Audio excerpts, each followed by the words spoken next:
faz alguma coisa. Traduzido para os nossos dias, esse construtor pode ser eu, pode ser vocês. O construtor, no momento que ele vai construir, ele tem duas opções. Ele tem a opção de construir a casa sobre a rocha, e ele tem a opção de edificar a sua casa sobre areia. Ok? O que é edificar a casa sobre a rocha? É edificar a casa sobre a verdade. Quem é a verdade? Quem é a rocha? Jesus. E o que é edificar a casa sobre a areia? É quando você faz qualquer coisa que está completamente distante, completamente ao contrário daquilo que está escrito nas Sagradas Escrituras. É muito fácil nós sempre tendermos para o lado do que é fácil, daquilo que é errado. Eu sempre digo, quando eu tenho chance de ministrar na igreja ou em qualquer lugar que eu sou convidado, que nós lutamos contra três grandes forças. Nós lutamos contra o mundo, com as suas orgias, com os seus prazeres. Nós lutamos contra Satanás e nós lutamos contra a nossa vida, contra o nosso eu, contra a nossa carne. Porque sempre a nossa carne ela é tendenciosa para fazer aquilo que não está na vontade de Deus. E Paulo, quando escreveu a igreja da Galácia, ele diz que a inclinação da carne traz destruição. A inclinação da carne traz destruição, traz miséria, traz sofrimento para a nossa vida. Glória a Deus. Então, quando Jesus aqui contou essa parábola, ele falou assim: bem-aventurado, feliz é aqueles que edificam a sua casa sobre a rocha, e infeliz aquele que edifica a sua casa sobre a areia. O que me chama a atenção é o seguinte: os vendavais da vida, os eventos da natureza, ele vem tanto para quem edificou a sua casa sobre a rocha, como também para quem edificou a sua casa sobre a areia. Não é porque você é crente, não é porque eu sou crente, não é porque eu frequento a igreja que nós estamos isentos de não passar tribulações na vida. Eu até digo a vocês que pelo fato de nós sermos crentes, nós passamos mais tribulações do que aqueles que estão nas drogas, daqueles que estão na vida toda errada. Sabe por quê? Porque aqueles já estão perdidos. E nós, mesmo sendo imperfeitos, sendo pecadores, nós estamos querendo agradar aquele que é a rocha, que é Jesus. Então é o seguinte: tanto vem a luta, a dificuldade para aquele que edificou a casa sobre a rocha, como aquele que edificou a casa sobre a areia.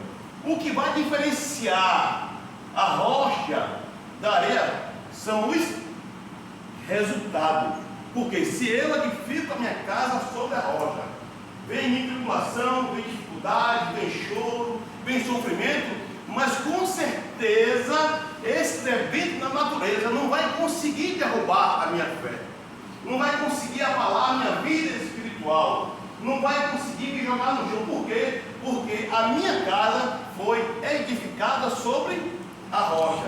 Mas poucas são as pessoas que conseguem edificar a sua casa sobre a rocha.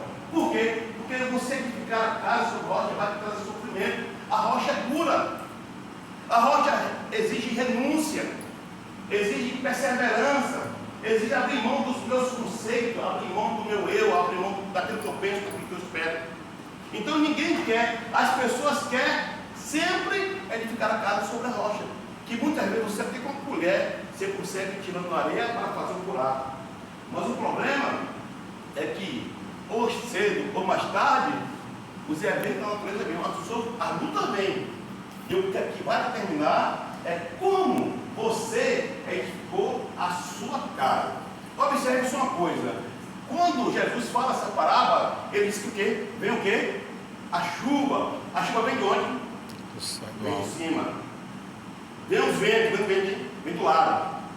E encher os rios, vem de baixo. Então o que Jesus está dizendo é que a luta, ela vem de cima, ela vem pelo meio, ela vem de baixo. Então a luta não escolhe onde ela vai atacar a nossa vida.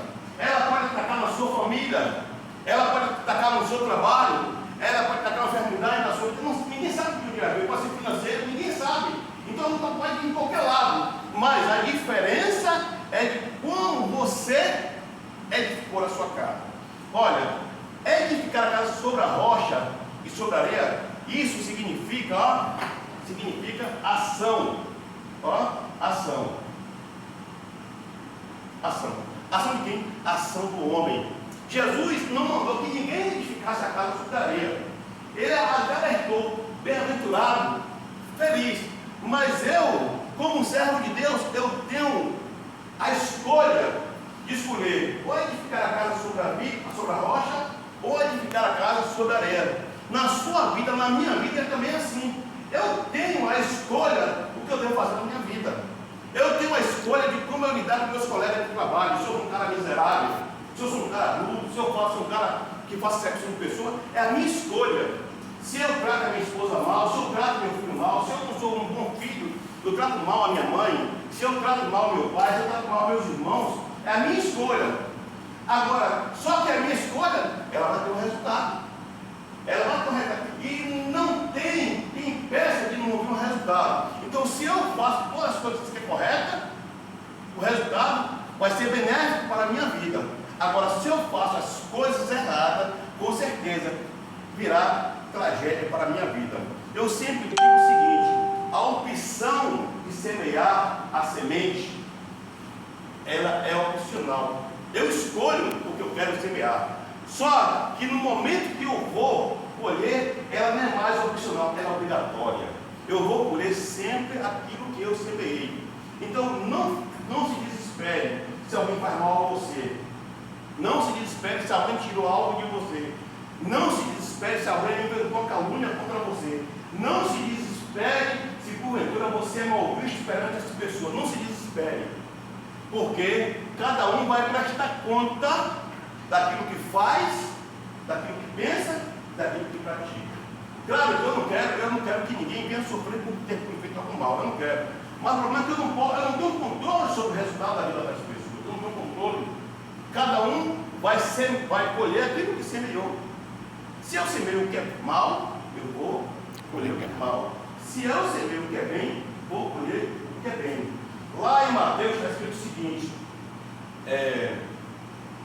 por tuas palavras tu serás justificado, e por tuas palavras você será condenado. Observe que no julgamento do Senhor Jesus Cristo, o evento, o resultado, ele já vem a partir daquilo que você fala e aquilo que você fez.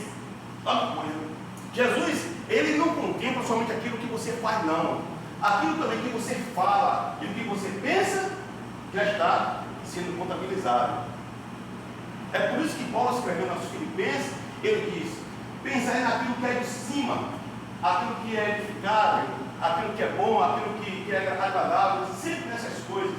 Por quê? Porque muitas vezes você pensa que os resultados só vêm pelaquilo que você faz, vem também pelaquilo que você pensa, aquilo que você pratica. Quer ver uma coisa? Por exemplo, principalmente aqui, acho que aqui não tem mais ninguém, talvez Carol, não sei, Cláudio, que vai ser o pai, você é pai, Carol? Não, sou pai. Vai, não, você é pai? Você é mãe? Não, né? Mas futuramente vai ser mãe, né?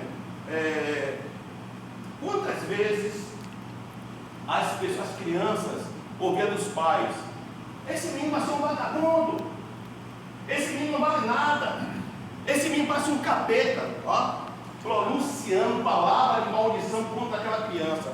Eu tive um diretor da empresa que eu trabalhava, um homem próspero, que era um homem traumatizado, um homem arrasado, era rico, tinha muitas posses, mas era traumatizado. Por quê? Porque ele, quando era criança, ele ouvia sempre a mãe e as irmãs falar assim: você vai ser um ladrão, você vai ser um assassino, você vai ser... Porque a criança ficou ouvindo isso, que ele era muito peralta, ele era muito fraquinho, ficou ouvindo isso. E sabe o que é? Isso criou um trauma na mente da pessoa. Então, em nome de Jesus, nunca profira a palavra de maldição na vida de seus filhos ou de seus sobrinhos, qualquer outra pessoa. Sempre profira a palavra de bênção, porque a palavra do crente é outro pessoa que tem poder. Cuidado com aquilo que você fala. Ao invés de você dizer assim que ela vai ser completo, abençoe. Ele é um abençoado, ele é um servo de Deus. Sabe por quê? Porque aquilo que você passa, ele pode ter influência negativa na vida das pessoas. E outra coisa também, Quando alguém, seja quem for, fizer algo mal a você, não retribua com mal, não. Abençoe. Abençoe, sabe por quê? Ah, irmão, mas ele merece, ele me fez mal. Eu entendo. Mas Deus é quem é encarregado de fazer justiça na vida das pessoas. Deus que é encarregado. Quando lá no mandamento de Deus, que Moisés escreveu, ele fala o seguinte: honra o teu pai e a tua mãe, para que te vá bem e os seus dias sejam prolongados sobre a terra. Observe se Deus fez alguma ressalva para você honrar seu pai que é bom.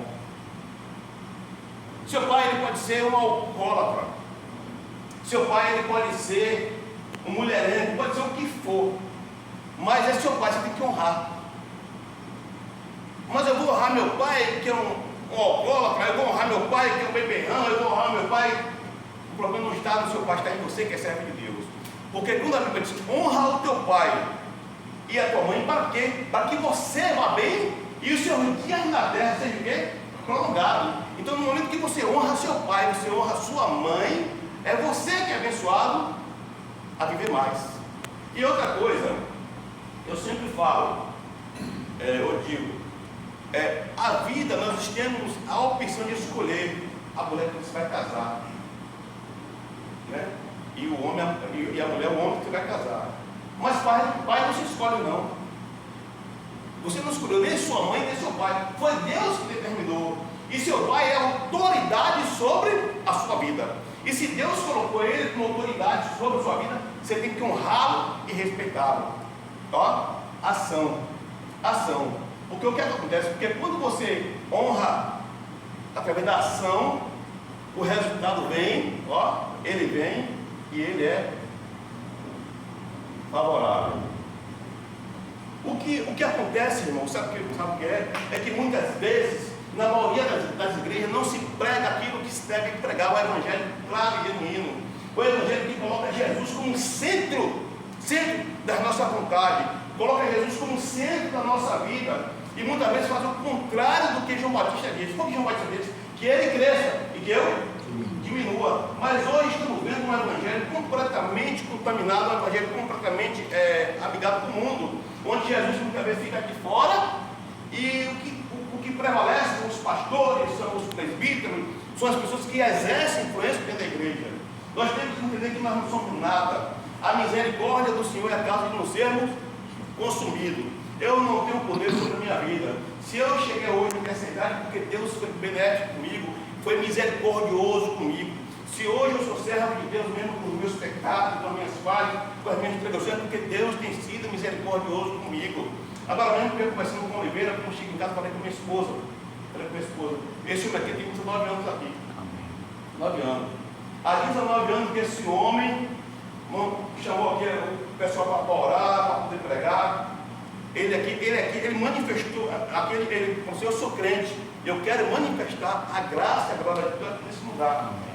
Esse homem nunca desanimou, pela misericórdia, nunca veio desanimado. Às vezes ele vinha sozinho, vai ficar aqui orando. Aí eu te pergunto: será que Deus não tem algo extraordinário na vida dele? Claro que tem. Sabe por quê? Porque a Bíblia diz que Deus, lá tem isso, porque Deus não é injusto para se esquecer das nossas boas obras. Amém. Pode ser que o homem não reconheça aquilo que você faz. Pode ser que o homem não reconheça o seu valor.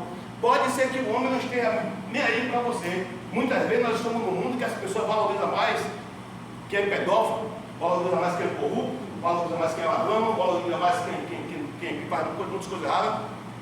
Mas Deus não. Deus não julga o homem como nós julgamos. Deus julga cada um de acordo com a sua graça e com a sua misericórdia e com os seus estatutos. Assim que Deus julga.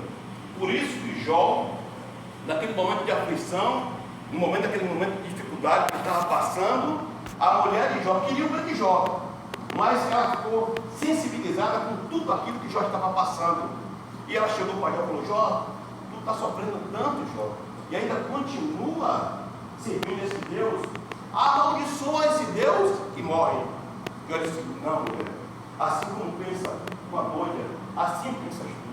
Eu recebi de Deus o bem e não mal. E E Jó não vacilou, nem reclamou daquilo que Deus colocou na sua vida. Depois você observa o que Jó disse: Senhor, eu sei que tudo podes, e que nenhum dos teus propósitos poderão nos impedir. Irmãos, eu vou falar uma coisa para vocês, sem medo de errar. Aquilo que Deus tem para a vida de vocês, não tem capeta do inferno que possa impedir. O que Deus tem para você, ninguém pode tirar. Ele diz: Senhor, eu te conhecia de ouvir falar, agora os meus olhos te veem, por isso me abomino do pó e da santa. Então, irmãos, nunca esqueça aqui esse simples esboço que eu fiz aqui, ó. O construtor, ele tem uma opção de construir ou sobre a rocha ou sobre a areia. Ele tem uma opção, eu que escolho. Só que quando ele for receber os resultados, o resultado é de acordo com aquilo que ele optou. Sempre que você fizer algo na sua vida, sempre se baseie na rocha, que é Jesus. Sempre. Por mínimo que seja a decisão na sua vida, nunca seja o que você vai falar para o seu chefe, o que você vai falar com o seu marido, com a sua esposa, com o seu filho, o que você for falar, sempre, ó, lembre da rocha, que é Jesus, e que tem o melhor para cada um de nós. Agora, entenda os propósitos de Deus, viva o processo.